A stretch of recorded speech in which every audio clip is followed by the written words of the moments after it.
के सेती लॉकडाउन लगे के 2 दिन पहले ले ही सुरक्षा के दृष्टि ला ध्यान में रखत हुए 12 अप्रैल ले बिलासपुर के रतनपुर में शाश्वत शक्ति पुंज मां महामाया देवी मंदिर ला ट्रस्ट द्वारा शासन के दिशा निर्देश के तहत भक्त मन के प्रवेश में प्रतिबंध लगा दिए गए रही। लेकिन कोरोना संक्रमण के घटत संख्या ला देखत हुए मंदिर के पट ला श्रद्धालु मनबर खोल दिए गए, जिन्हें बिहनिया 7 ले लेके संझा 6 बजे तक खुला रही। जेमा जानकारी अनुसार अब्बड़ दिन बाद ये मंदिर में माता रानी के एक झलक पाए के खातिर भक्त मन के आवाजाही शुरू हो गई, जेमा मझनिया बेरा तक ले लगभग 200 दर्शनार्थी मन दर्शन लाभ ले चुके रही। जिन मन शासन के द्वारा जारी नियम के पालन करत हुए माता रानी के दर्शन मात्र ही कर पाही। अब ये दौरान सुरक्षा के मद्देनजर कोनो प्रकार के प्रसाद आदि के चढ़ावा पूर्णतः निषेध रही।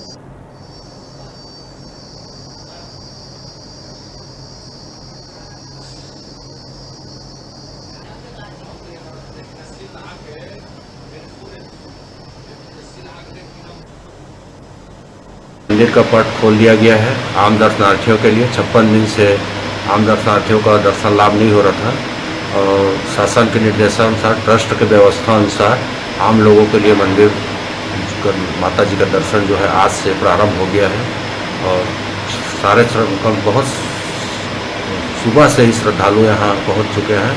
कम से कम अभी 100-200 लोग के बीच दर्शन करके चले गए। सुबह 7 बजे से शाम 6 बजे तक आम लोगों के लिए दर्शन के लिए मंदिर जो है खुला रहेगा। आज दर्शनार्थियों की संख्या कैसी है? अभी तक दोपहर 12 बजे तक कम से कम 200 दर्शनार्थी दर्शन करके चले गए।